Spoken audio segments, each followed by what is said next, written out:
Hmm? Ah! You're listening to the Run for Your Lives podcast.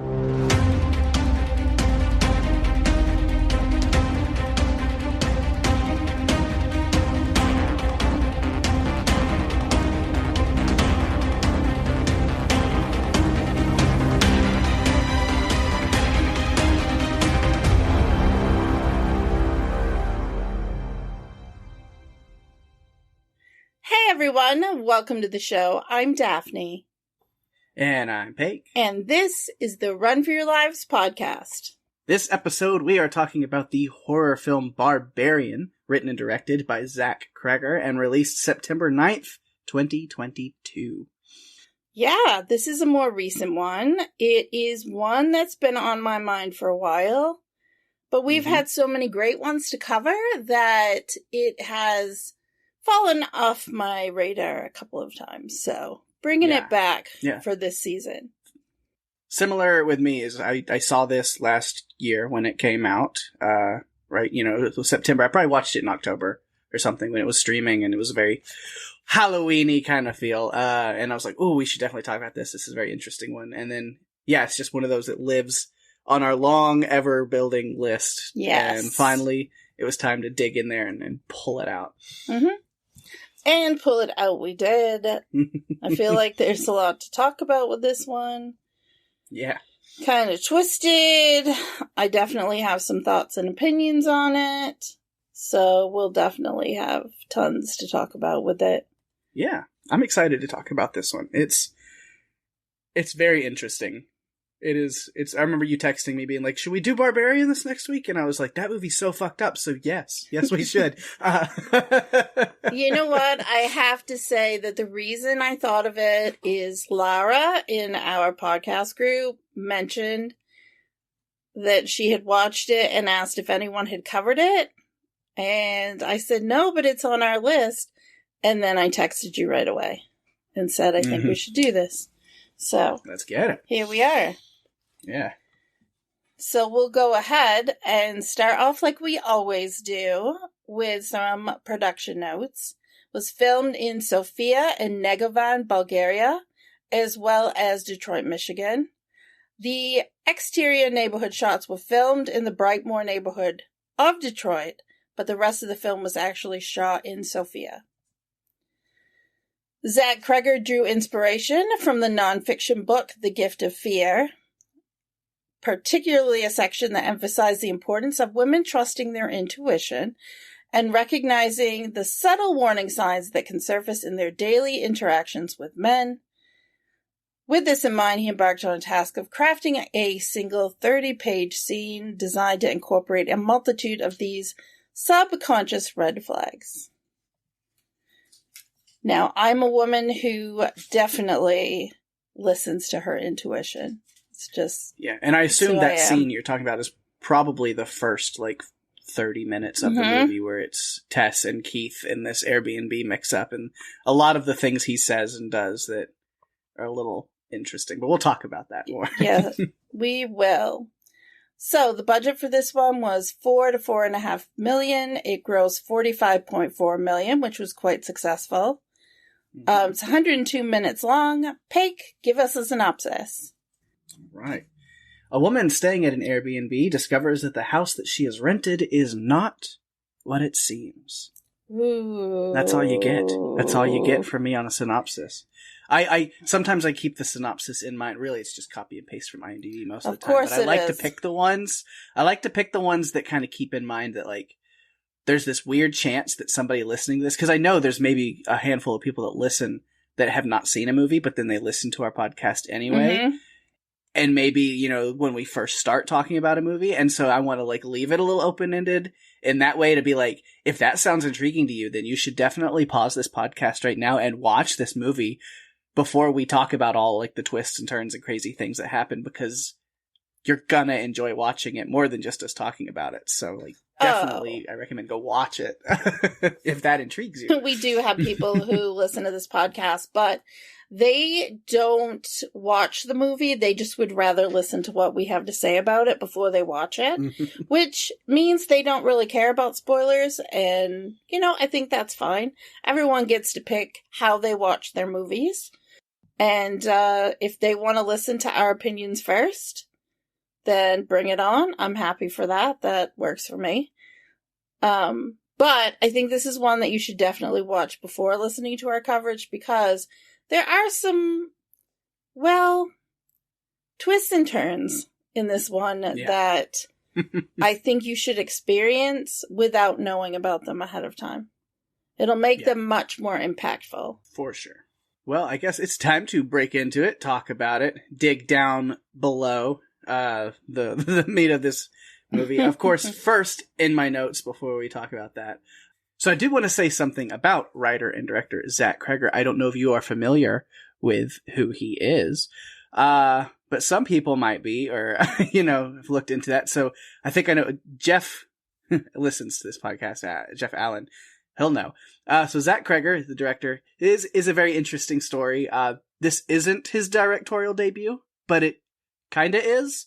It's the first one that's really, I don't want to say worth something, because he put stuff into the other ones, but no, he previously has directed or co-directed 2 comedy films alongside his friend and sketch comedy team partner Trevor Moore. R.I.P. Trevor Moore, by the way. But they made up the sketch comedy group, The Whitest Kids You Know. Yes, I did know that. Not that I've seen anything that they've ever done.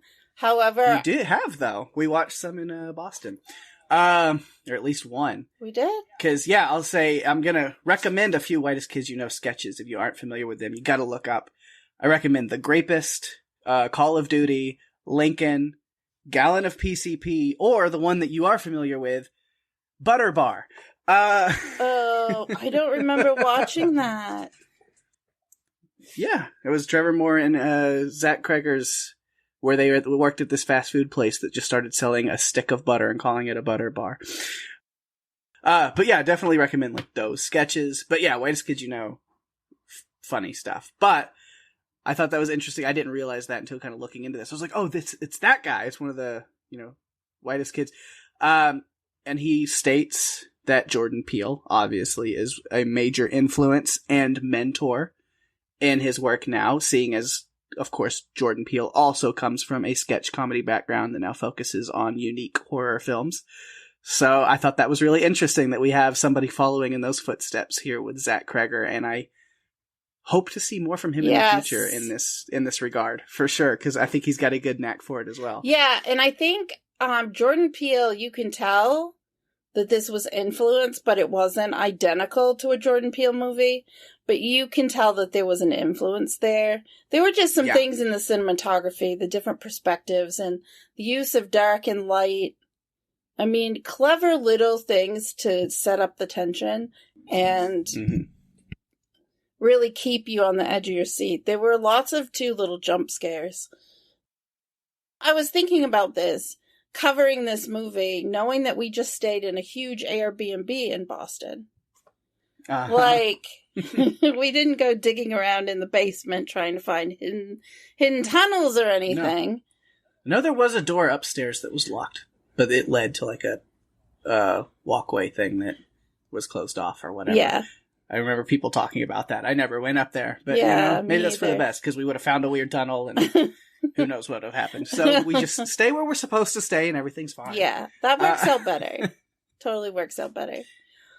But I did like this. I remember finding this really interesting even the first time watching it, because I was like, of course, it makes sense someone would make a horror movie about an Airbnb. It's about time that would happen. Kind of just within our culture. And it's like, yeah, no, of course. So why hasn't that been done yet? Also, Barbarian, the title itself is a near anagram for Airbnb. It's not exact, but it is close enough to be fun. Also, another little play on it is, they are on Barbary Street, so technically it would make somebody living there a barbarian, right? That is true. Fun stuff. Yeah. It's just the beginning of some of the clever things that Cregger threw in.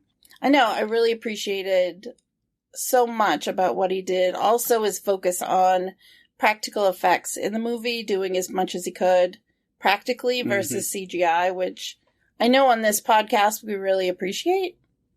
Yeah, we always preach the importance of practical. Yeah. Yeah, that will be the title of our first book. Yeah. The importance of practical. So I feel like we should just dive in and start with who I believe is the main character, and that is Tess. Yeah. It's the first character we see, and spoiler, now we're jumping into it, because that's how we will jump all the way around, beginning to end and all over the middle, the final girl in horror terms, right? So, yes. Yeah. Definitely seems like who we should start with. So let's go ahead and talk about Tess. Played by the amazing Georgina Campbell, who we have talked about not that long ago, because she was in Bird Box Barcelona. She was also Hang the DJ. So I was excited to watch this one again, because I've enjoyed her as an actress, and I like what she brings to Tess, because you know that I love when we get a female character who is kind of, you know, she's fight or flight. She figures out when she needs to sit back and, you know, calculate and wait, and she knows when she needs to run. And I appreciate that about Tess in this movie. Yeah. Tess was definitely a great character. I enjoy a lot of the stuff. And yeah, the wild journey she goes through here, which, man, alternate universe. This could have been such a great tale for her, but yeah, no. We'll get into those things. But yeah, because she arrives at this Airbnb and there's no key and like no way to get in. And she arrives at night, so she knows that it's kind of a creepy neighborhood, but does not get the extent of that till the next day. Yeah. Yeah, and so she's like waiting on a response from like the property owner. Well, you know, not the owner, as we learn later, but at least the person who's in charge of renting the property. And she's trying to get in touch with them on the phone and waiting on that when she sees that somebody is inside. The call, the light is coming from inside the house. No, and who is it? It's Our Pennywise. character. Yeah. We have our character of Keith, played by Bill Skarsgård there. Turns out he has booked his stay in the same property through a different app.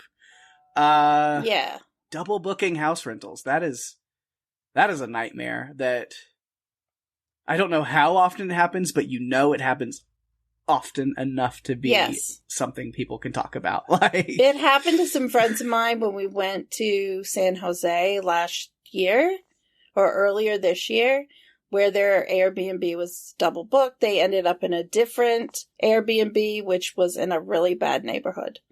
And, didn't go too well. As bad as this? No. Street? No. Okay. Not an abandoned neighborhood. That's good.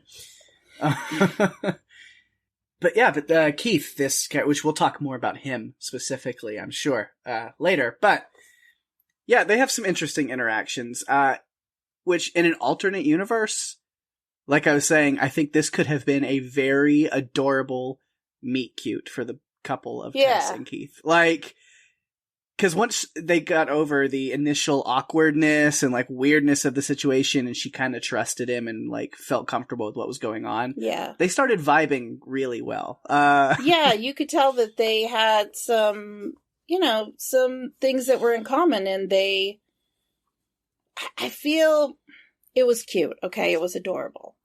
It was. It was a little awkward, but it was kind of adorable. But I also got this vibe from the beginning where I wasn't sure we were supposed to trust him at first. Yeah. I wondered if he was going to turn into a murderous clown.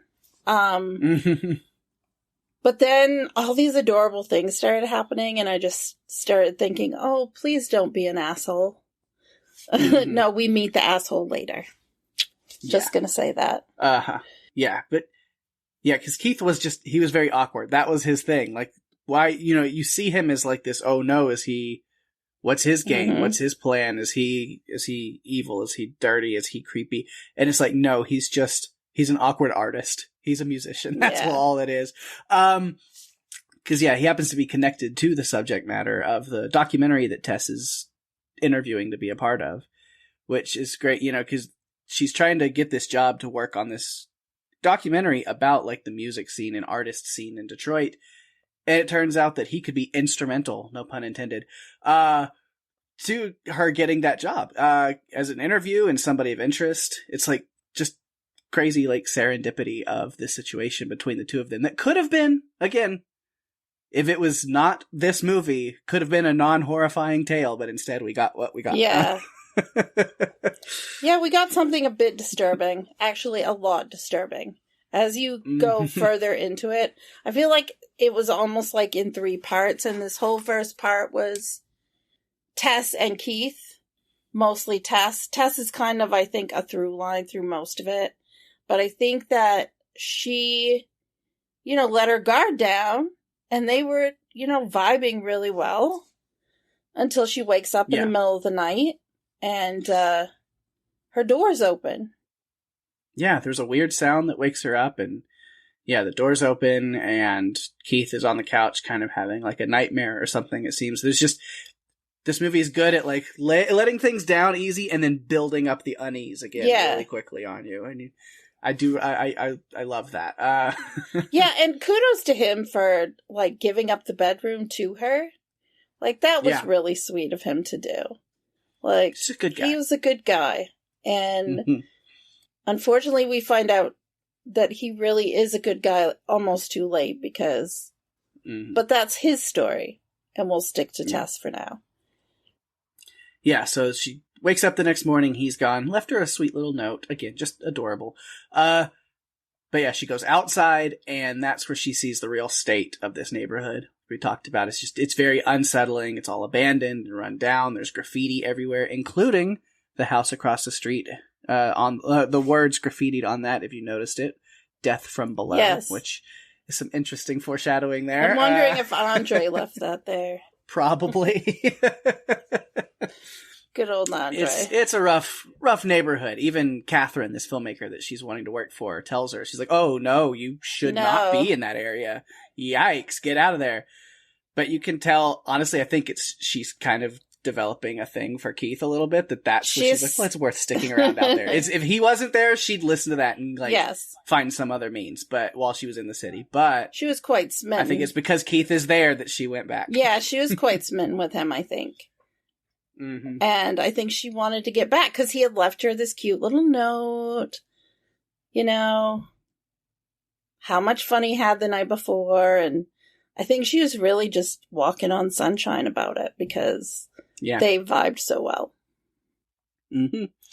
So of course, again, so we're in a light mode with her. So what are they going to do with this movie? What is Zach Cregger going to do? He's going to drop us down again, because when she gets home, we're back to the Airbnb, and this random guy we learn later is Andre, just running down the street when she gets to the house, yelling at her, you know, "Come here," and then "Don't go in that house, don't go." And yeah, she definitely freaks out and takes that the wrong way, as literally anyone would, not realizing it's not a threat, it's a warning. Heed the warnings in this movie. That's another person who's telling her, you shouldn't be here, you need to get out of here, don't go in the house. Yeah. You must listen. She goes down to the basement to get toilet paper, and then just experiences the full gamut of fuck. What I mean by that is those moments that make you go, fuck. Because the door closes and locks behind her. And then she's like, well, that sucks, but at least, oh, wait, nope, I left my phone in the living room. Well, damn. Well, at least, no, wait, I have the key, which means Keith can't even get inside when he gets here. Fuck. Everything is at a standstill for her. She's sitting there and she goes poking around. And all I can think is, don't go poking around in somebody else's basement, because you may find some skeletons or something worse. That's why I didn't go into the basement at all whenever I was at your house, because who knows what I'm going to find, so I'll just avoid it. Oh, yeah, sure. You won't find much except totes and the washing machine. That's it. No, but she does find a rope through a hole in the wall, which opens a wall door. And, it's an old tale, ancient tale, a real legend. Happenstance roommates divided by booking issues and a locked door. I forget the next few lines, but then it goes, secret tunnel! Secret tunnel! Yeah, it definitely was secret tunnel. It just got more and more ridiculous. All I can think is, there's a dirty, shitty mattress and a camera. Why just get out? But yeah, no, I wrote down here, small underground room plus video camera plus bed frame with a stained mattress plus bucket equals, and I mean always equals, get the fuck out. Now. Go. Run. Don't look back. Skedaddle. Holy shit, why are you still here? Leave immediately. Yeah. It's simple math. It really is. She should never have even... And then Keith wouldn't listen to her. So she ended up going back down there to try to find him. Yeah. And go... If she... If she wouldn't have been locked in there in the first place, I don't think any of this would have happened. It's the fact that, because I love that when she sees the tunnel, this original hallway, this whole secret, before it gets tunnely, it's just like a hallway, and her immediate response is, nope. And I was like, yes, that's the correct answer. And if she could have walked back upstairs, that would have been the end of it. Yeah, I mean, she was pretty smart the way that she used the mirror to get more light in the tunnel. I thought that was really cool with the reflection. But, yeah, no, I wouldn't be going down there. I wouldn't, no. Those are red flags. You're talking about red flags with relationships and people. These are red flags. No, you need to get... For murder. For murder, mayhem, that people were obviously kept there. Mm-hmm. No, you don't do that. You need to get out. Yeah, it was... not great. I mean, yeah, nothing she could do at the time, but when Keith gets there, yeah, she's freaking out and gets back upstairs with him. Then he goes down to check it out, and he's down there for quite a while. Mm-hmm. So of course she's going to go and check it out, almost locking them both down there. Yeah. That door. I'm like, why don't you get a doorstop? Why? And then she goes and gets a chair. Thank you. Mm-hmm. That'll work. And while she's looking around, Keith's nowhere to be seen. But oh wait, there's another hidden door with yet another secret tunnel. Maybe Keith is down there. And she's getting scared. She's worried, and then she starts hearing his voice, seemingly in distress, farther away. So she investigates further. And honestly, this whole initial tunnel scene, when the first time she's down there, it's so incredibly tense and unsettling. The old iron gates, the cages, this dark, long tunnel. I get a sense of claustrophobia. Yeah, I was going to ask you that. I'm like, yeah. At what point, Peg, would you have turned around?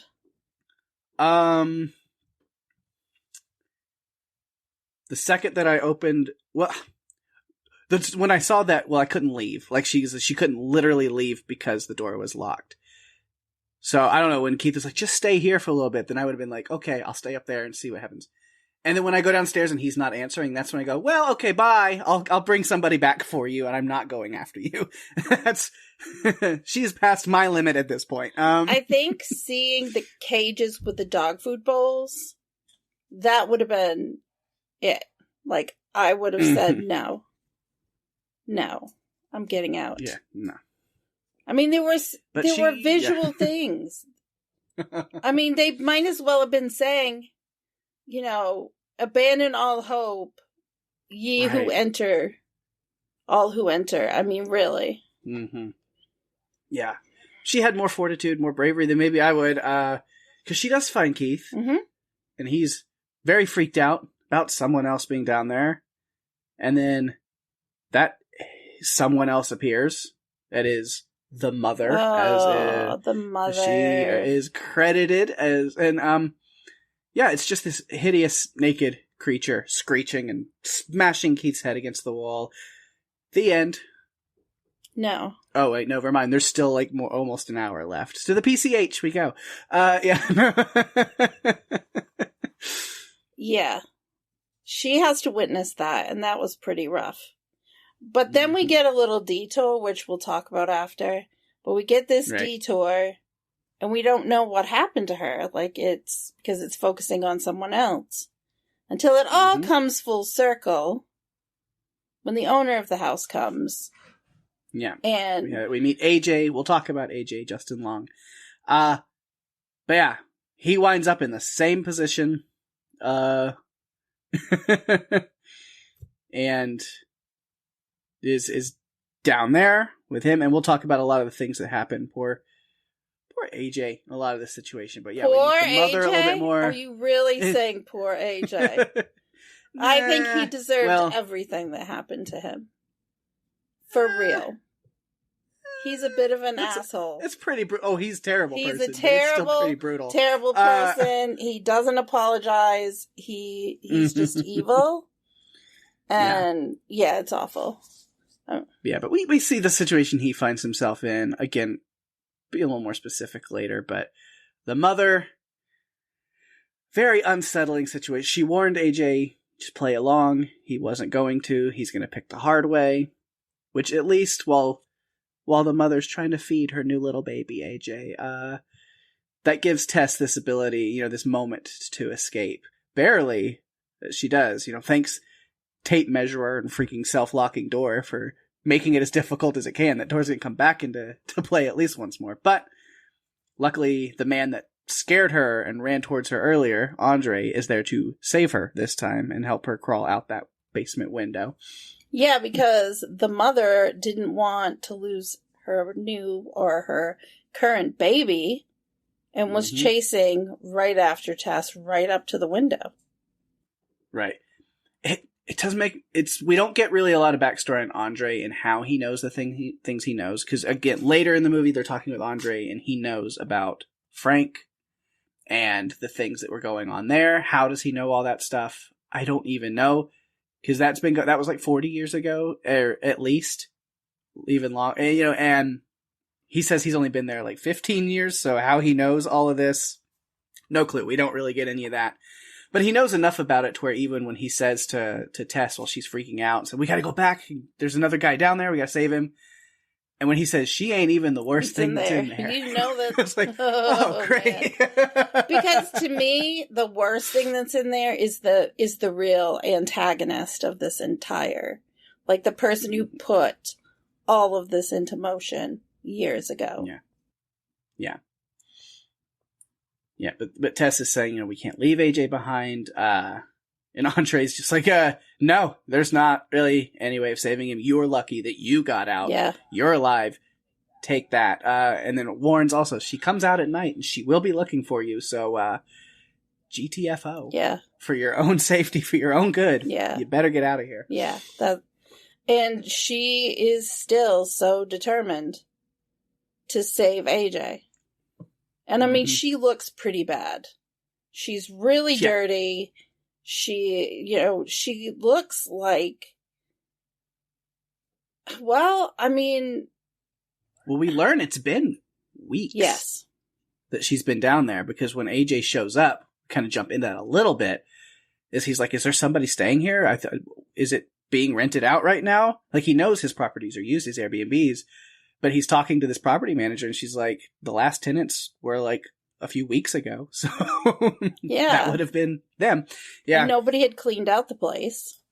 So he comes in and sees everything that's there. I mean, the note that Keith had written to Tess was still there.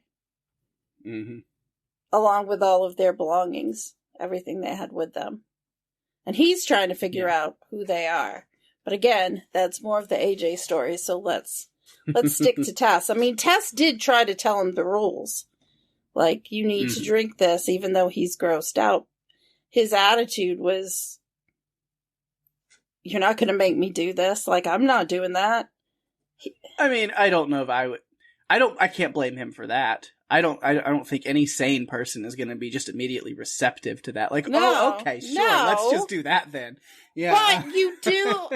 But you do have to think, this woman across from me has obviously been here for a while. She knows how to survive in this place. Yeah. He wasn't thinking about that. I feel like... No. He doesn't think about a lot of things. No. Yeah. He doesn't. And when you think that he cares, he really doesn't. Mm-hmm. Yeah, Tess was definitely more caring. We see that she does manage to call the police and try to get them involved. And then these cops that show up are exactly as useful as when she made the call when Andre scared her the first time. That is to say, completely useless in every regard of the word. The mongoose is gone. You'll have to kill the snake on your own. If you know that reference or not, I'll come back to that. I will. But that's where that comes around at least once. I'll break that down a little bit later. But yeah. Okay. I look forward to that. Mm-hmm. Yeah, so the police are no help, so then she breaks into the house on her own to get her keys, just in time before the mother bursts out to go after her. She hits... I want to say the creature, the monster, but as Andre says, it's just a woman that's gone crazy. We get we actually get the specifics, the truth of what she is. I won't go into too much detail, but let's just say Frank was a seriously sick individual. Yes. There's a reason why I believe he was the true antagonist of this movie. Yeah, absolutely.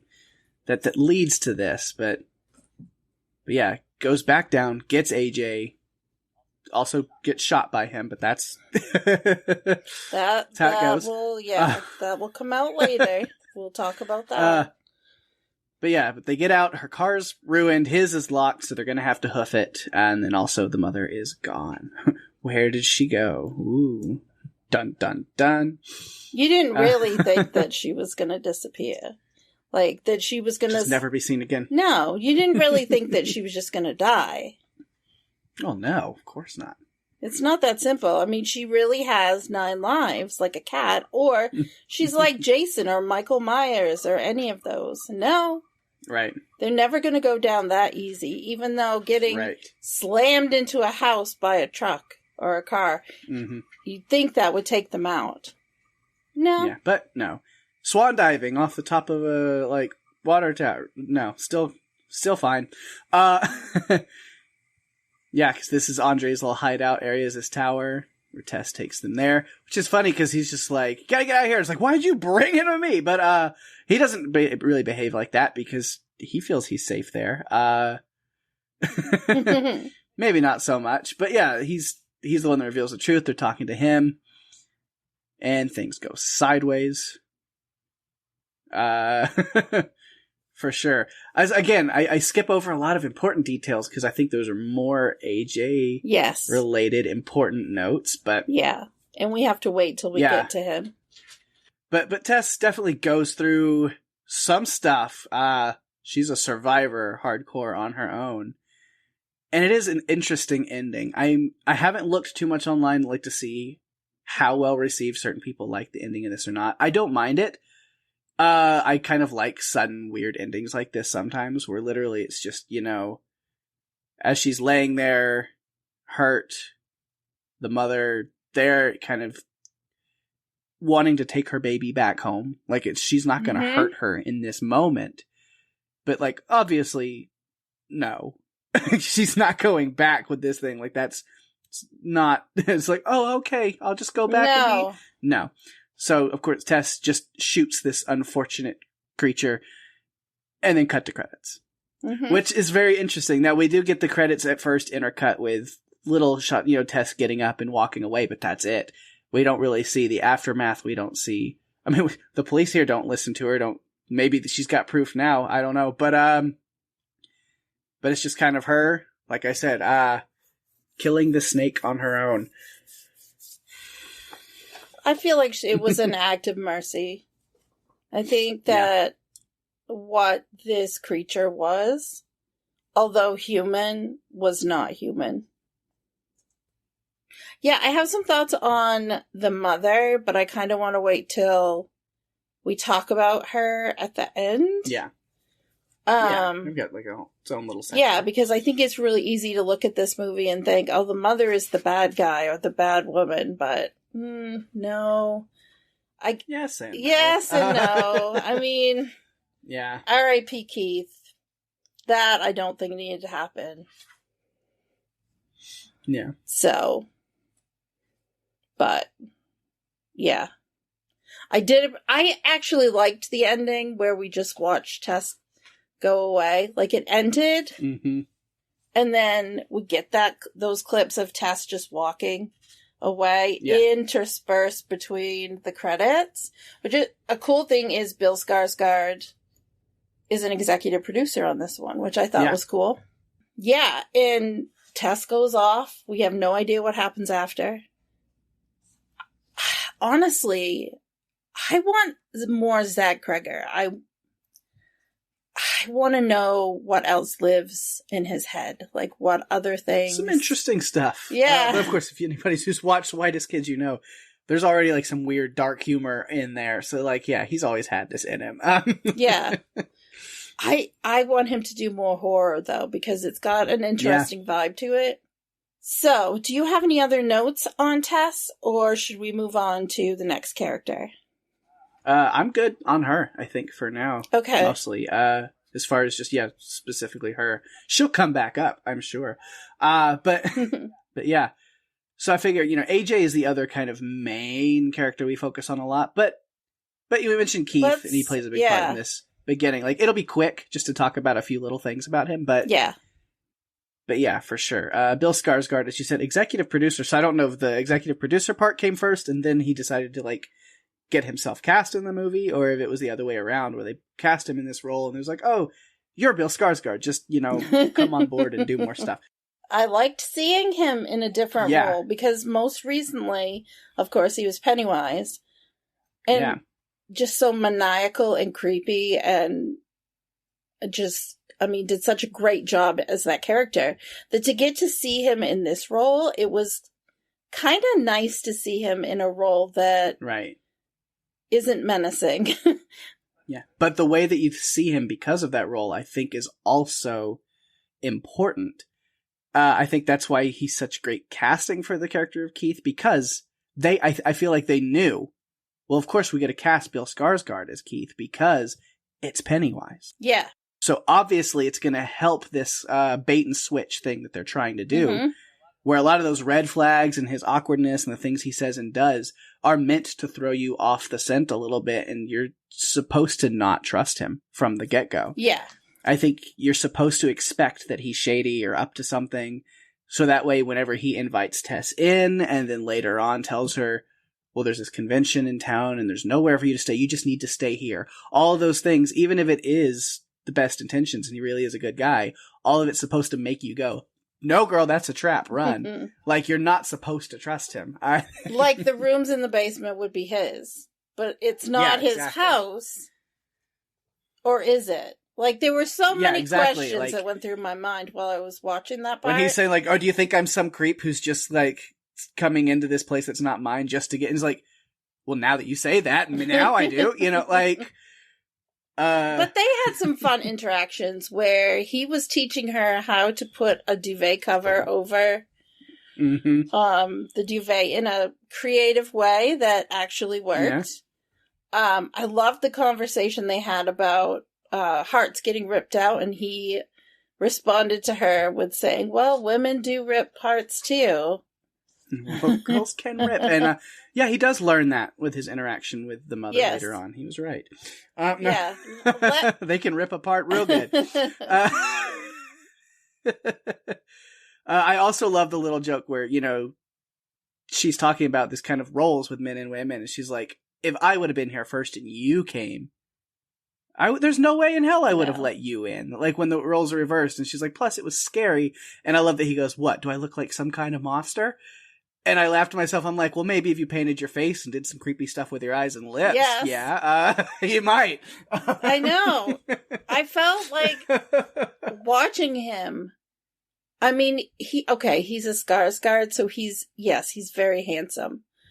Yeah. But in looking at him, all I could think is, you're 2 steps away from Pennywise. Like, it's so easy to shift that I found myself, like, I connected with his character, but I was also kind of like, when is the shoe gonna drop for this? Because he's got to be bad.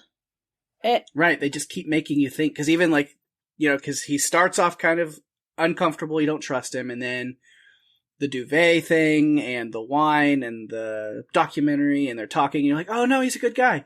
And then you get the middle of the night with the door opening, and you're like, what is he up to? And then it's kind of like, you see the, like, mother in the background, you're like, oh no, it's something else, he's fine.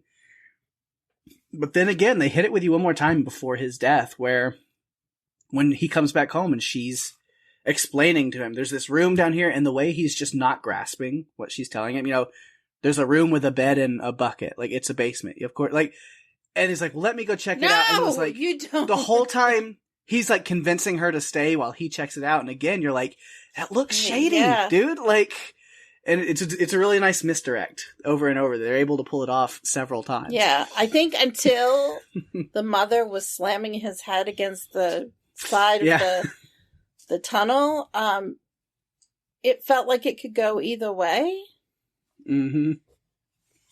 But then I also was like, okay, so it was kind of 2 sides of a coin, where he wasn't listening to her when she was trying to say they need to get the fuck out, and then she didn't listen to him when he was saying, we can't go this way.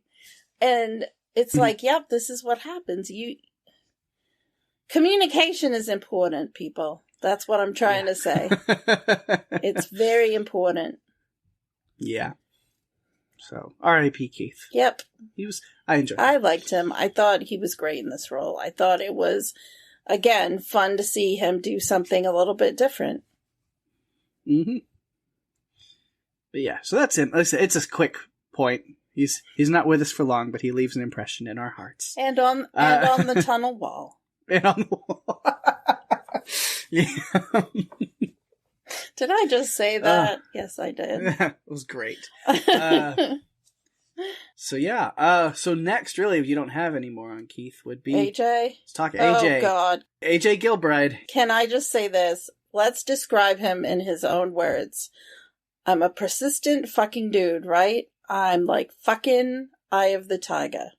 I think, there you go. That's how he described himself to his friend, who happened to be played by Zach Cregger. Yep, it was. Yeah. He's a slime ball. He's the worst, human being. Yeah, well, because he seems a little sympathetic at first. You're like, well, maybe it is some kind of somebody setting him up or ruining his reputation. You're not sure. But it's that conversation with his friend Everett there at the bar that then you really learn he's not that innocent. You're like, based off the things you just said, these accusations sound pretty concrete. Yeah. Yeah. And then this pathetic drunk call to the accuser afterwards when he gets back home doesn't help at all. Like his lawyer said, it wouldn't. Sometimes it's better just to shut up and stay back and listen to the people you pay to be around you to advise you of these things. Mm-hmm. The interesting thing about the role of AJ, is Zach Cregger wanted to give it to Zac Efron. Mm-hmm. That's how he envisioned it. That's how he wrote it. But then after it was turned down, Cregger decided to, go back to the drawing board, rethought the role, and offer it to Justin Long, who accepted it, but he reconfigured it a little bit. Yeah. I mean, Justin Long has played some really good characters in the past. Yeah, it works great for me. I love Justin Long. However, he's a guy forever doomed to have a really bad time in any horror movie he's in. That goes all the way back to Jeepers Creepers. Yeah. Mm-hmm. His eyes in particular have a very hard time. Tusk. Oh, man. That is a movie I don't ever need to see again. And I don't think we need to cover it, Pake. I don't think... Oh, but it would be fun to do. We might have to at some point. Maybe. You want to cover it with Jeff and Jerry. Maybe. Maybe that's the one that we cover with them. Yeah. I actually remember, weird tangent, Justin Long was on Good Mythical Morning with Rhett and Link last year. He did an episode because he was promoting this movie when he was promoting Barbarian. And they did like a horror movie episode thing. It was really interesting. But yeah. Yeah. But yeah, so here's kind of what I was talking about earlier when I made this Mongoose is Gone, kill the snake on your own reference. So AJ is cruising down the highway, and he is jamming in his car to the song Rikki Tikki Tavi by Donovan. And the choice of the song here is very interesting. Thematically, lyrically, I appreciate the little things like this a lot. This is maybe one of my favorite things that's thrown into this movie. And I don't know if this was 100% a Zach Cregger thing, or there's somebody like producer that came with this, but whoever was the brain behind this, I love it, because I just went ahead and wrote down, I mean, we get Justin Long like singing along, very animated, and it's fun. But the lyrics that he's there, everybody who read The Jungle Book will know that Rikki Tikki Tavi is a mongoose who kills snakes. When I was a young man, I was led to believe that there were organizations to kill my snakes for me, i.e. the church, i.e. the government, i.e. school. But when I got a little older, I learned I had to kill them myself. I said, Rikki Tikki Tavi, mongoose is gone. Rikki Tikki Tavi, mongoose is gone. Rikki Tikki Tavi, mongoose is gone. Won't be coming around to kill your snakes no more, my love. So Rikki Tikki Tavi, mongoose is gone. And I find it interesting that the music cuts off when he gets the phone call, leaving AJ to sing that I had to kill them myself line by himself. Also, then you think back to Tess, and what is the little ornament she's got hanging in her rearview mirror in her car? Is a snake, cobra to be precise, which is the snake that in India, the mongoose, the story of Rikki Tikki Tavi, if you know I it. do. Mongoose that kills the cobras. Yes, I do. And then, of course, you know, there was once someone holding this snake back, whether it be Frank, whether it be the authorities, whatever. And throughout different ways in this movie, now they're all gone, and our characters have to kind of fight and kill the snake themselves, right? And I just thought that was really, really interesting. It was a fun little layer that I didn't pick up on the first time I watched this. Yeah, definitely not. I didn't pay much attention to that. But you're right, it's actually masterful to put it in and do it for that, because of all the other tie-ins. Like, it's very well constructed. Yeah. Mm-hmm. So yeah, aside from that, so AJ, a little bit about him. Again, we've talked about this actor who, because of some major accusations against him, finds himself in a situation of financial crisis.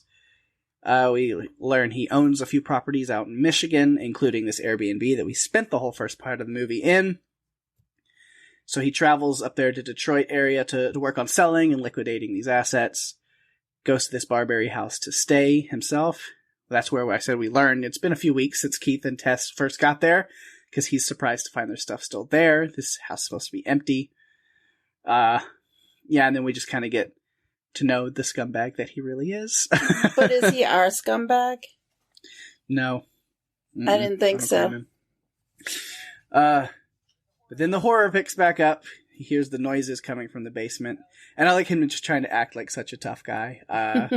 Threatening whoever he assumes is squatting in his house, which he found has his laptop, so he has her name, but just he's like, I have a gun, and then clearly doesn't, and then comes down with a knife, and he's just, no, I don't know if he's gonna intimidate much of anybody in this regard. Probably not.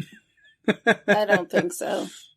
But then the humor of this movie, we really see the difference in character. I was laughing a lot in these next kind of parts, because here's this difference in character. He sees the creepy murder room, and instead of, freaking out or leaving, whatever Tess would have or should have done, he just wants to see if he can include it in the square footage when listing the place.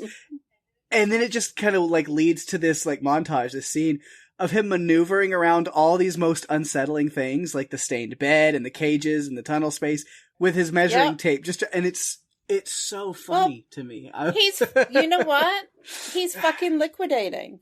That's what he's doing. And he's looking things up online. That shows you he's only thinking about what money he can get for that house. because he doesn't want to sell his fancy house. Right. But man, I don't. It's the dark humor fan in me that just something about him seeing these cages and going, "What the fuck," and then measuring the room anyway, and just not. I laugh so hard. I just love. Are you sure you weren't just overtired? Oh, it's so funny. I love this kind of humor. I love it. I like the shot that we got of him. He's holding the knife and the light and the dark tunnels ahead, and then the mother starts coming closer to him, and the light show like dark. Like, I just love the way that was shot. It was so much tension. Oh yeah. He's exploring down here.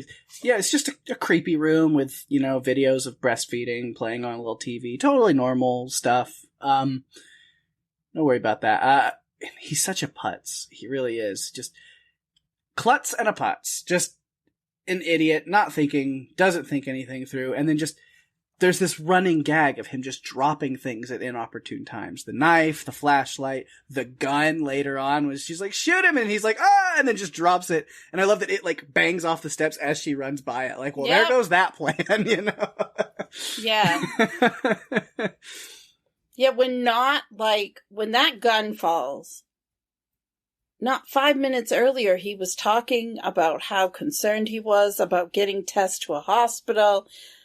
Right. He was acting like he was a good person. He was like, I might be a bad person. I might be a good person who did a bad thing. And he's later says, I'm going to fix it. And then, no. Which, yeah, it's like a really interesting moment for him. Because when he says, I hurt someone and maybe I'm a bad person. Like you said, he's not talking about shooting Tess. No. Like, he's coming to grips with the accusations, his previous actions, these things that we learned about him. And you're thinking, oh, well, maybe he's going to become a better person. Maybe he's going to save Tess and try to step himself in a better direction. And there's going to be progress with him as a human. But no. But no. He wanted to do the right thing, but then when he's actually faced with this dire situation, instead, he chooses selfishness and he pushes Tess off the tower to make the mother go after her, which it works. The mother leaps off the tower to save her baby Tess, grabbing her and breaking her fall, which saves Tess in the in the process. But then he immediately goes to like being a little bitch.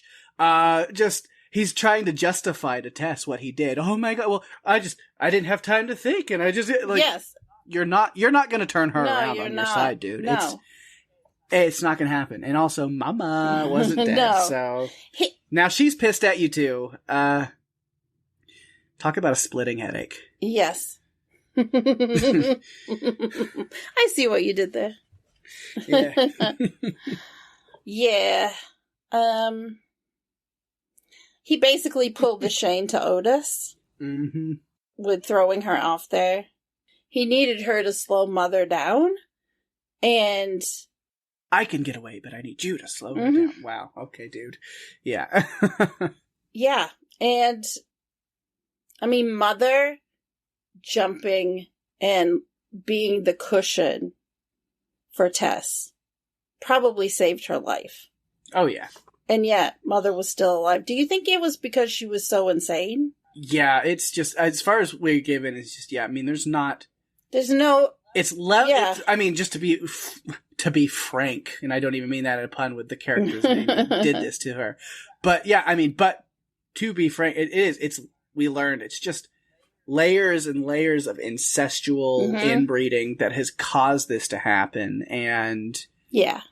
So, I mean, as far as like what kind of brain capacity really is there, I don't know. It almost is inhuman, where it's just this kind of thing that has this drive of being a mother and taking care of a baby, and then the cycle of that continuing. And that's all that's in the mind of this thing. Yeah. It's all about babies. Being a mother. That's why they call it the mother. I feel like we've had characters in the past, like Mama in Mama. Mm-hmm. And we also had the other mother in Coraline. That was a different take on a very twisted situation. Right. Or even, and I don't want to spoil things too much with it, there's a certain Mike Flanagan movie we covered that is similar in a way too. Kind of, it's a different twist on it, but also very similar. Yes. Yeah, there's definitely a lot of similarities with some of the characters that we've covered in the past. But this one, I think, is truly unique just in the backstory of how it happened, how this creature became who she is, that didn't really exist in some of the other ones that we covered. Yeah. So that's really all AJ, other than there's two little things I skipped over just to kind of follow along with what you were saying. So, of course, it goes back to just like a thematic kind of thing. Not even theme, but just something, again, like the little things that are added in this movie that I enjoy is the same way that Keith dies and we get the mother there screaming in Tess's face, and then it's a hard cut to AJ driving in his car. Is another similar thing is the next time we get an encounter with the mother when AJ first sees her, as far as like falls in the cage and there's all that. And then, has this encounter with it, and then it leads to another hard cut. Mm-hmm. To a brighter, more colorful scene. This time it's the flashback of getting to know Frank a little bit here. Same house, same street. 1981, assumedly. The radio says something about the Reagan administration, so that's when that started. So perhaps there. But yeah. But people are starting to move out of the neighborhood because we also get that little bit. But that's kind of Frank's story. And I think there's maybe one more thing. I mean, and I almost called him Justin, but AJ meets Frank. Yeah. When he's trying to escape. And at first he looks at him like, this is a poor man that's trapped down here. Until he watches a videotape and realizes the truth about Frank. He's got all his little home movies that he made with his victims down there. Mm-hmm. And AJ had said to him before that, I'm going to get out of here and there will be cops swarming this place. So Frank didn't like that and chose a different end for himself. He did. Which, at least AJ then had a gun that he immediately turns around and shoots Tess with and then drops and is completely useless like he always is. Yeah. Yeah, AJ... he's... I think the only thing that keeps me from really hating that character is just because I love Justin Long. And it's hard to hate him because it's him, but then I'm like, no, it is a terrible character. Yeah, a terrible human being. But you're right. Character. He doesn't make out well in horror movies. No. He doesn't. Yeah. Poor Justin Long. Mm-hmm. But not in this case, because I thought that his character got what he deserved. I don't think he could have been redeemed. I really don't. No. When he pushed Tess off there, that was the last straw. Yeah. I thought there was hope for it because of the way he was acting after he shot her. But no.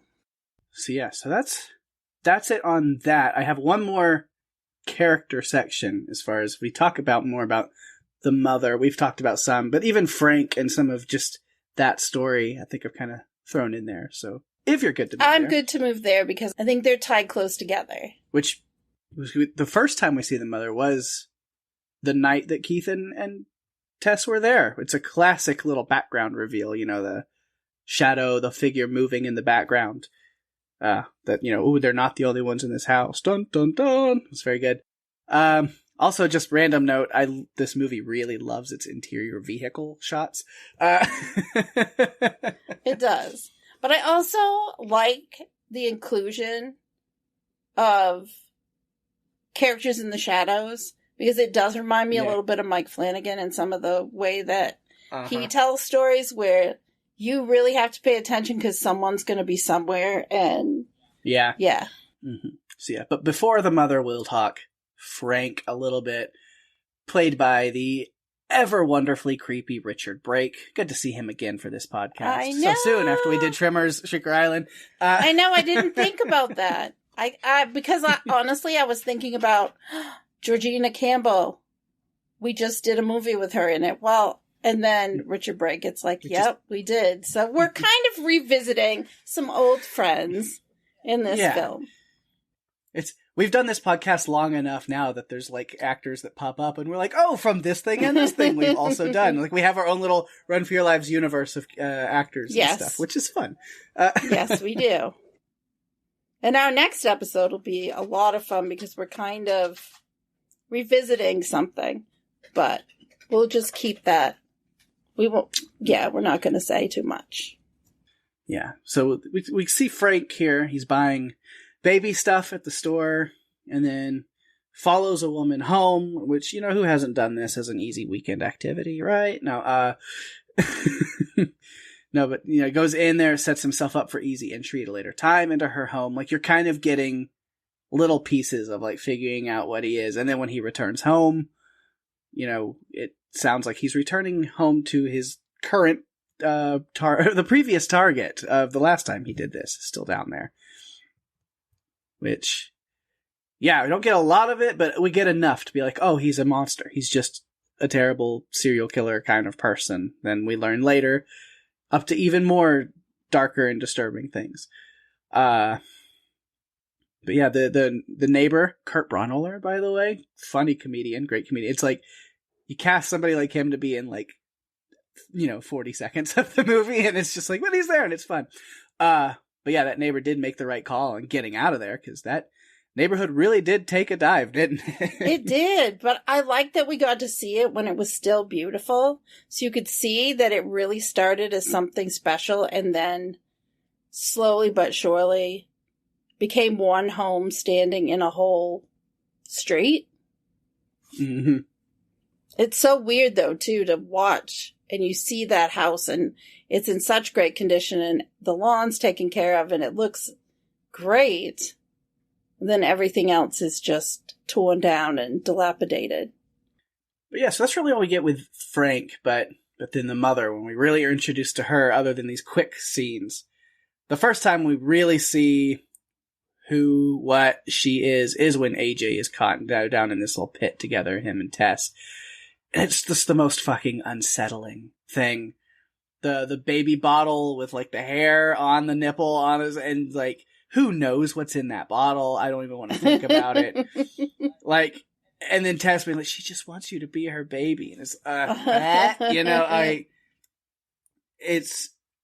these are the kind of things. It's like body horror and just like really disturbing, gross things like this are like, it's not going to stop me from watching a movie, but it's definitely that's, if you want to get my like skin crawling in a horror movie, these are the things you do to get me.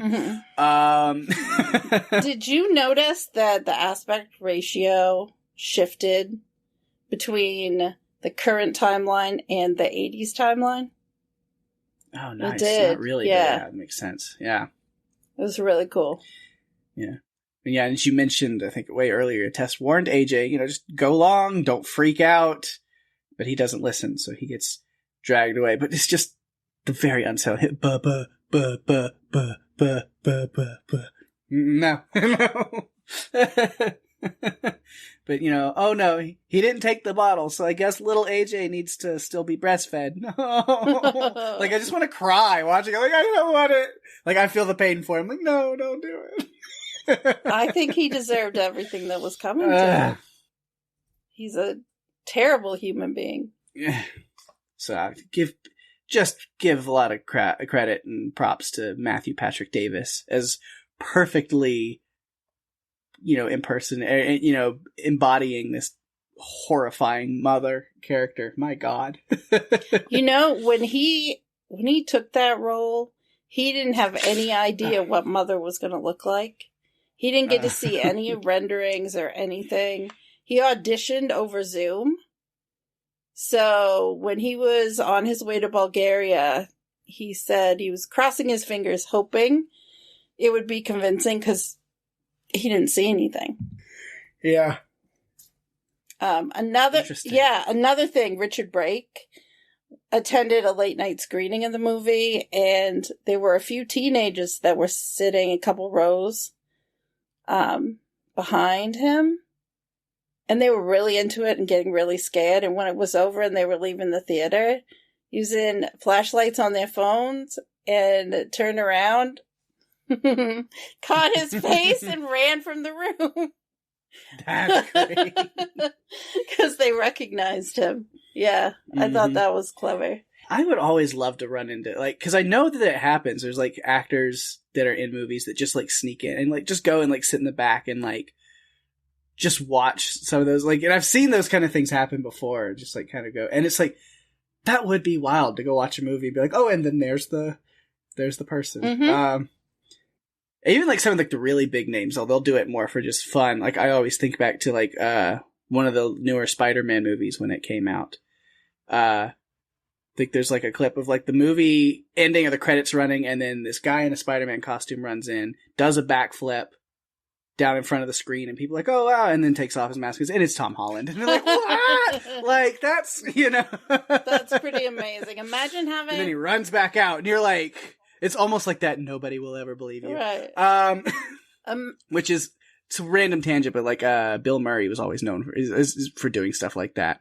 It's like crashing parties or like buying somebody a drink randomly or going and like doing something because then he'll just say to the person, he's like, nobody's going to believe you. And then like leave, like he'll just, oh man. Wow. I think it's cool that they do that. And imagine having those memories. Like people can't take that away from you. Yeah. It's something special that you get from being in the audience that night. You just happen to be lucky enough to be there and witness it. I almost went to a movie premiere of a movie that had some of the cast there that I could have done, but I couldn't get off work, and there was just like a whole thing. But like, it's won't get name drop or anything, but it's just like a cast member, a movie that I know them. I personally had interactions with them, and it was like, oh, we're doing it in Dallas, so you could come. And it's like, wish I could, but yeah. Because it was a Nicolas Cage movie, too. It would have been fun. Oh, my goodness. But not a Run for Your Lives movie. Actually, it definitely would be. Because it was a... Is it Mandy? No, Color Out of Space. Oh, okay. In that movie, you want to talk about fucking disturbing. So maybe at some point, yeah. I haven't seen it. It's very unsettling. But maybe it was a different movie, actually. Same actor, different movie. I don't remember. It was either that one or a different movie. It's been years. But yeah. But yeah. Anyway, where was I at? Oh yeah, mother stuff. Get the moment like right before AJ goes in and sees Frank, where he's kind of, back and forth the flashlight to like the hallway and then in front of him. And before he opens the door, he's just like the flashlight is on that hallway, and you see in the darkness the silhouette of the mother appear and kind of slowly getting closer and closer to him. It was very terrifying. It was a great job there. Imagine if you were still involved in doing the haunted houses at Halloween, because I know you used to do that. Some of the stuff you could come up with now. Because I feel like, creatures and fear and monsters and everything has changed so much, even in the last 10 years.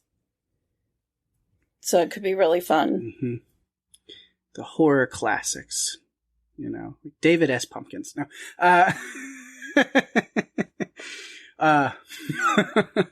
There's a new David Pumpkins skit this year. It was great. Anyway. I think last note, again, is Andre with his unfortunate last words. I've been living in this place more than 15 years, and she ain't never came in this motherfucker.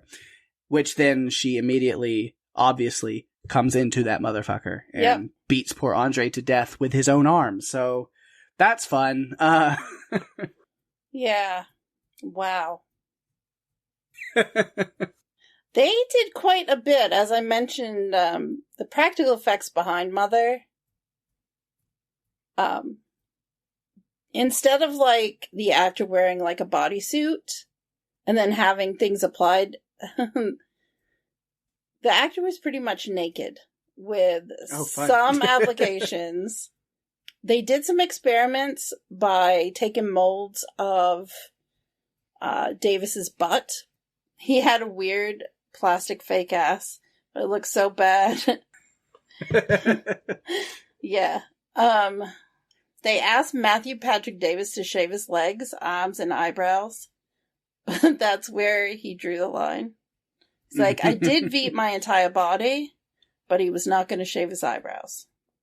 Yeah. So, Mother's look really consisted of a headpiece with a wig attached, facial prosthetics, but her nose is his nose, and her mouth is his mouth. They used false teeth to push his mouth out and change the shape. They used body paint. They added scars. They made the actor's body really pale. Covered it in dirt, like under the toenails. I mean, to really create this creature, a person that had never seen daylight, basically. Yeah. So, yeah. Some of the prosthetics were a bit problematic. Maybe including the mother's breasts. And some strange, as Davis was quoted, a weird merkin thing that covered the front of my crotch. He said, they knew they'd be most convincing right at the beginning of the day when I'm stepping out of the makeup trailer. As soon as I stopped moving a sweat in, that's when you'd start to see the seams. So for any close-up work, they'd have to do it first in the day. They did learn the crotch piece was the least convincing. And they would be like, Matthew, if when you jump into the pit, you can use your arm to cover your crotch, that would be great. Yeah, I did notice there's a lot of times whenever like, the mother is standing somewhere or something, there's a lot of like kind of standing at an angle where you see more of like the thigh and like the side versus the full frontal. Yeah. That's probably why is it was like, it's better if you just don't. Yeah. Yeah.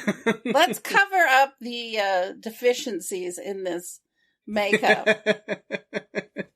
Yeah. That's funny. Well, that's all the notes and stuff I have. Do you have anything else? I know you were going through some of you always find really fun I bits and do stuff that you were throwing some good stuff in there. I do. I kind of took it out of, and I wonder if our listeners even noticed, instead of having like a behind the scenes thing at the end, I'm kind of talking about things as we get to them in the movie. Yeah. Just because I think it makes more sense. So here's a couple of things. The special effects, as we mentioned, a lot of them were done practically. Cregger is a huge fan of John Carpenter, and he didn't want to use anything that Carpenter didn't have while he was making The Thing from 1982. He thinks the biggest digital effect shot in the film is the grass in the 80s flashback. Yeah.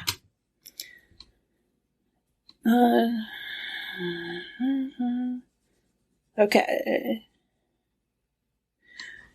Writer-director Zach Cregger described the eventual duality of the film's visual presentation as, quote, a Fincher movie on the top floor and a Raimi movie under the house. I like that. So I was thinking, so it's like Evil Dead underground and, yeah. You know, Fight Club upstairs. I don't know. It worked. I like that. Yeah. Makes sense. Yeah. So, yeah, the last thing I have is in October 2023, and I do remember hearing this, and I'm kind of excited. It was announced that the film is going to receive a video game adaptation from Diversion 3 Entertainment, who previously worked on the Friday the 13th and the Evil Dead games. Interesting. Yeah. So I'm excited about that because I like creepy games. Mm-hmm. And I actually play them now. It's not like I'm sitting in a room watching someone play them. It's something I've started doing. Yeah. So, yeah. Have to keep an eye on that.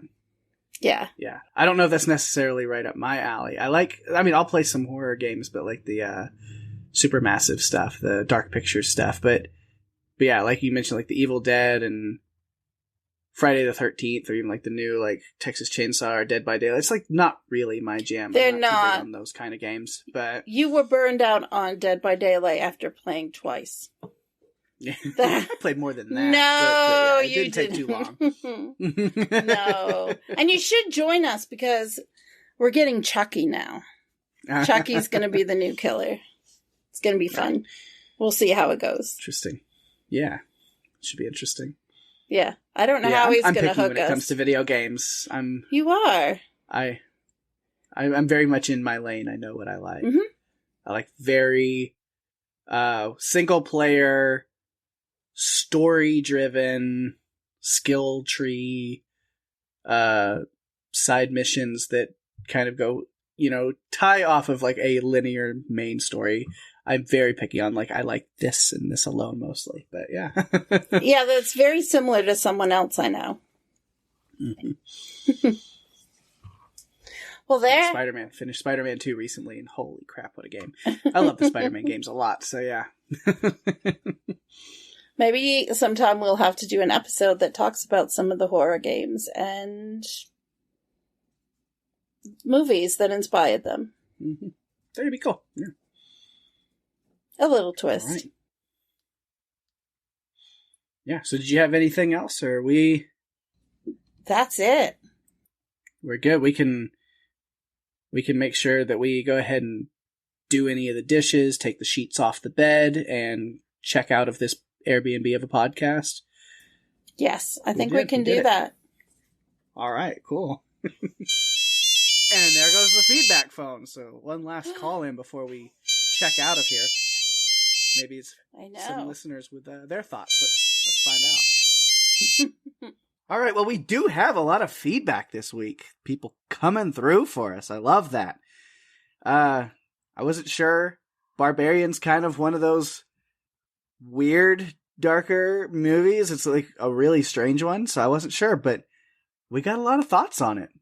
Yeah, we did. Different ends of the spectrum, so I'm excited to get into that. But first, we do have some more feedback for last week's movie, Tucker and Dale vs. Evil, which is awesome, because again, we always say if you don't get it in right in time, even if you want to wait till after you've listened to an episode and then go back and watch a movie or give some thoughts about our coverage of a movie, we'll always read it or play it, whatever it is. So yeah, we've got some more Tucker and Dale stuff. So I will start with the one from Tony, who says, "Welcome back, ready for the new season. I remember watching it and laughing my butt off, but near the end it gets pretty dark and serious. Alan Tudyk and Tyler Labine were absolutely perfect for these lovable and misunderstood characters. I'll have to listen to your thoughts because maybe I'm just remembering it wrong." No, that sounds pretty right to me. Yeah. Hilarious. Yeah. It gets a little dark and they're wonderful characters. Sums it up for me pretty well. Definitely. Well, Lara said, "Fun episode, guys. I only watched this movie once, but remember loving it. You asked for recommendations of fun/gory films to cover.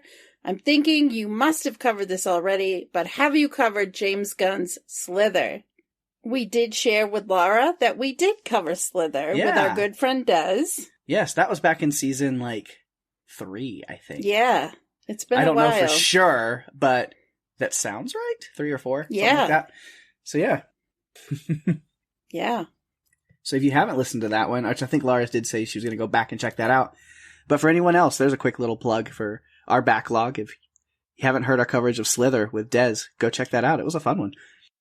Oh, it was so much fun. I feel like we have to get Des on again. Yeah. I for some reason, I'm thinking he comes on every February. That's a thing. We have him come back in February. Twice. Yes, and The Mist. That's right, yeah. He did The Mist last year. And Slither the year before. So it's almost time for Des to come back. It's almost Des time. Yeah. All right. But now we get to the feedback for Barbarian this week. And like I said, there's a good bit of it, which is awesome. I'm super excited for that. First one coming from Alma. Always, lately, always been able to count on her writing in, which I love. She says, "Oh my gosh, this movie right here. It took me a while to break down and watch it, mostly because I had no idea what it was about. Nothing prepared me for what this disturbing movie dealt with. I remember thinking after it ended, WTF did I just watch, and why did no one warn me? LOL. Can't wait to hear y'all's thoughts." Wow, Alma. You know what? There were moments in that movie that I said, WTF. What did I just watch? Yeah. For sure. Well, Lara comes back with some feedback on Barbarian, and she says, Totally excellent film. I went in with almost no knowledge or expectations of the story and was completely blown away, which honestly is the way you should approach this film. The twists and turns absolutely got me, and the casting was fantastic. Brilliant move to cast Bill Skarsgård, who really should be cast as every charming, creepy villain from now on, as the good guy, and sweet, adorable Justin Long as the slimy mega douche. Really turned the expectations on their head. I read that the writer, Zach Cregger, was inspired by the book The Gift of Fear and a section about women and danger, encouraging them to trust their intuition and look out for red flags. The red flags that the book notes are all the ones displayed by Keith. Despite his perceived innocence in his actions, they raise the tension for us as the audience, as we perceive something is wrong here and Tess should get the hell out.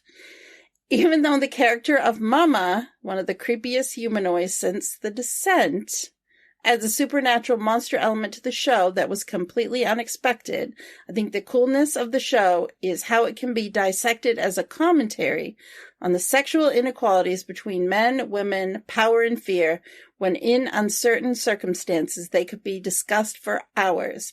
I'm so excited for you two to watch and review this movie. It definitely needs some shout-outs as an intelligent film while scaring the pants off you.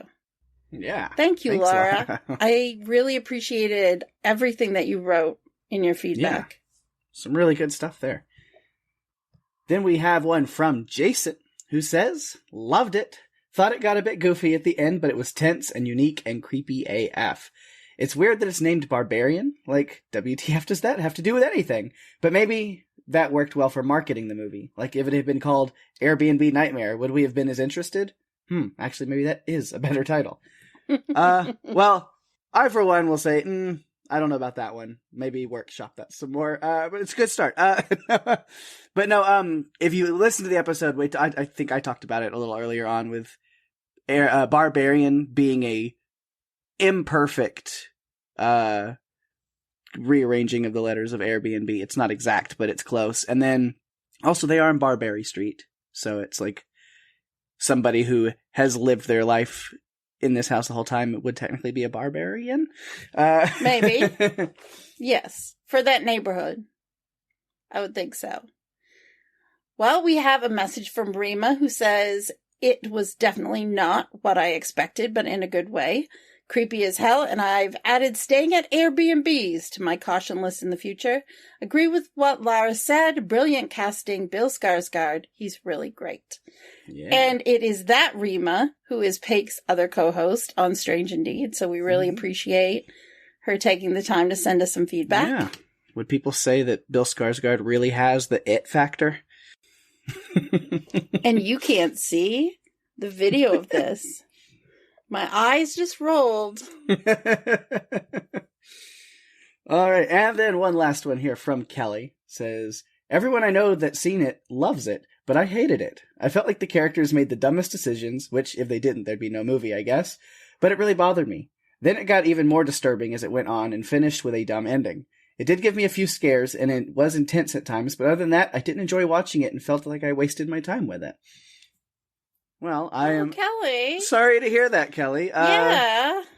I don't know, maybe, everyone, their opinions and stuff are valid, but maybe, if you've listened to this and haven't rewatched it for this, maybe after hearing us talk about it, if you want to give it another shot with kind of some of the stuff we've talked about, let us know if you do that and it maybe changes, the way that you look at some stuff, some perception. Because sometimes we've even had that happen where we've gone back to a movie we didn't care for and then realized after really dissecting it in podcast mode, it was like, oh no, there's a lot more to this movie to appreciate. So, yes. I don't know, maybe. Definitely. I know with season 1, we did The Ritual and I did not look forward to it going in because I had seen it and I didn't like it. But in going in and looking at it from a podcaster's perspective or thinking about little details, I appreciated it so much more the second time around, and talking to Pake about it, it really helped me understand it more. So, so maybe that, but if not, then that's fine.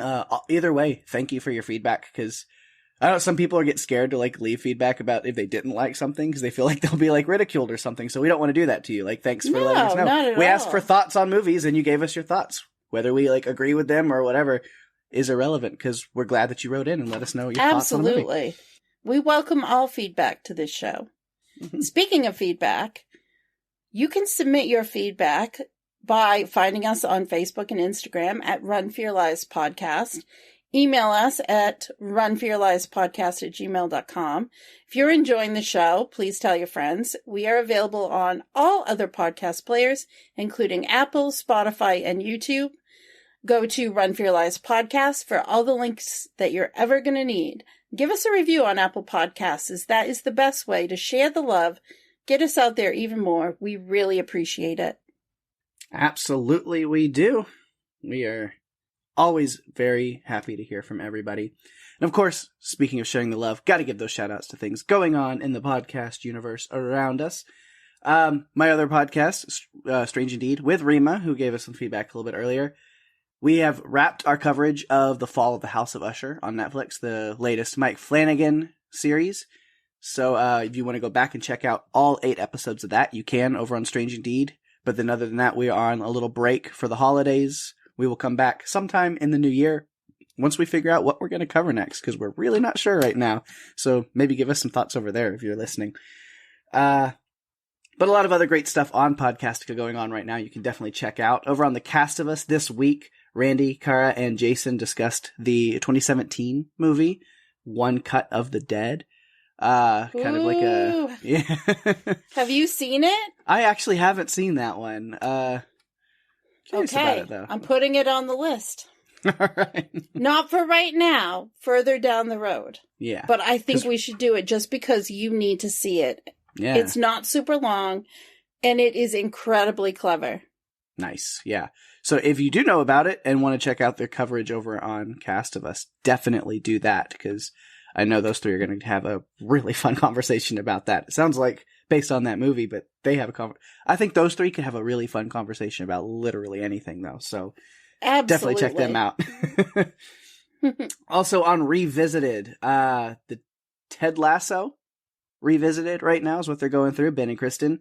And this week they are finishing up season 1 with the season 1 finale, episode 10. So, which, very great. Very great. I mean, every episode of Ted Lasso is very great, but definitely check out their coverage there.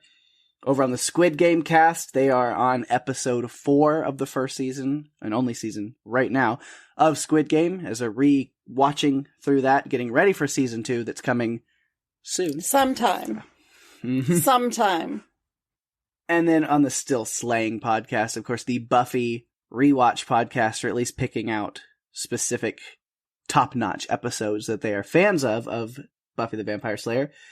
Kara, Penny, and Jim is on with them this week to discuss not a Buffy episode, actually. They take a little break on that, a little special episode. They're talking about Cruel Intentions from 1999, the movie there.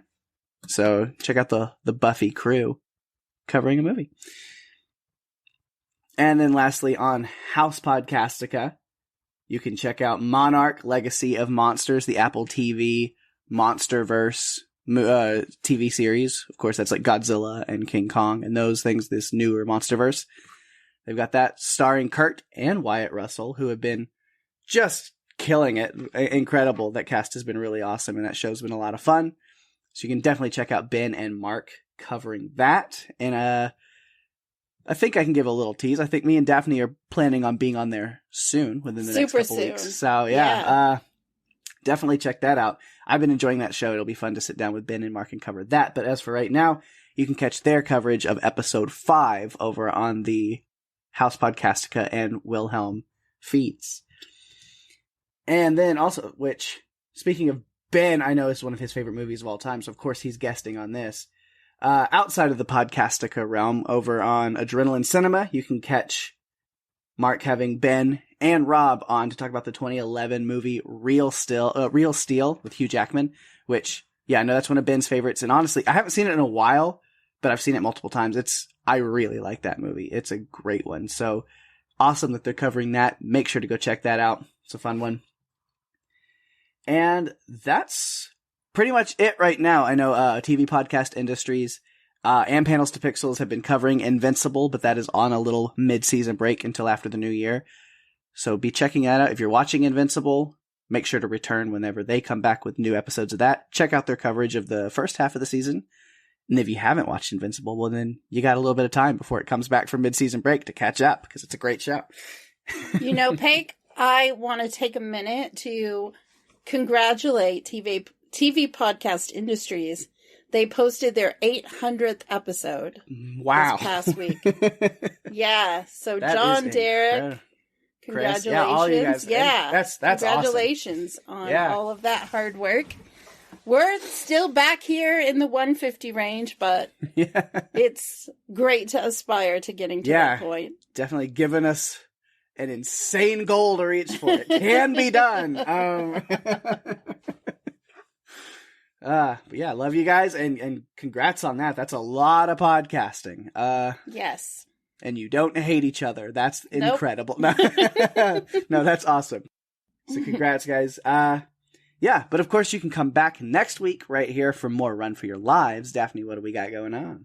Well, next week, we are going to celebrate Christmas with our annual holiday special. We are going to discuss the 2021 film Silent Night. It's directed by Camille Griffin, and it stars 3 of her children, as well as Matthew Good, Keira Knightley, and a host of other actors and actresses that you may have seen in the past. This one was different. And it's definitely like a super heartwarming, feel-good holiday movie for the ages, right? Sure. There's definitely no horrible tension and depressing things and sadness and fear and dread at all in this movie whatsoever. It's right? definitely not Anna and the Apocalypse. Or Gremlins, but it does remind me a bit of Krampus. So I guess we'll see. Yeah. I'm excited for that. It's always our holiday special. It's releasing the week before, or like just 3 days before Christmas, the weekend right before. So you have some time to listen to that and get real sad about it, because it is a dark comedy. So there's definitely a lot of like really messed up humor that's in the movie, and it's a lot of fun. It's one that a lot of people don't know about necessarily, but I highly recommend you check it out. It's on AMC Plus. You can rent it at a bunch of other places and stuff as well. But yeah, Keira Knightley stars. I mean, one of the big reasons we went into it, and you'll hear. If anybody's seen a little film by the name of Jojo Rabbit, and you're maybe really found that heartfelt and stuff, then yeah, the kid Roman Griffin Davis from that starring in it as well. And that kid's a treasure, so a lot of fun there. Definitely check it out. It's not the new Silent Night movie that literally just like came out this year. That's like some other kind of movie that stars like, is like Kid Cudi in it or something, I think. It's not that one. Yeah, no, it's not that one. This came out a couple of years ago. 2 years ago. So, no, it's definitely different. And yeah, Keira Knightley, Matthew Good. Yeah, we have a great discussion. Yes. And this year, we're releasing it on the Friday before instead of on actual Christmas. I know in the past we've dropped it on Christmas Eve, sometimes on Christmas. We're keeping to our regular schedule this year. It will drop on Friday morning. So you can be prepared. Get yourself some hot cocoa. Get ready to wrap some presents. And listen to us break down this fun yet tension-filled film. Yeah. With that, we've reached the end of our episode. Thanks for listening. I'm Daphne. And I'm Pate. And if you have to run, you better run for your lives. Bye-bye.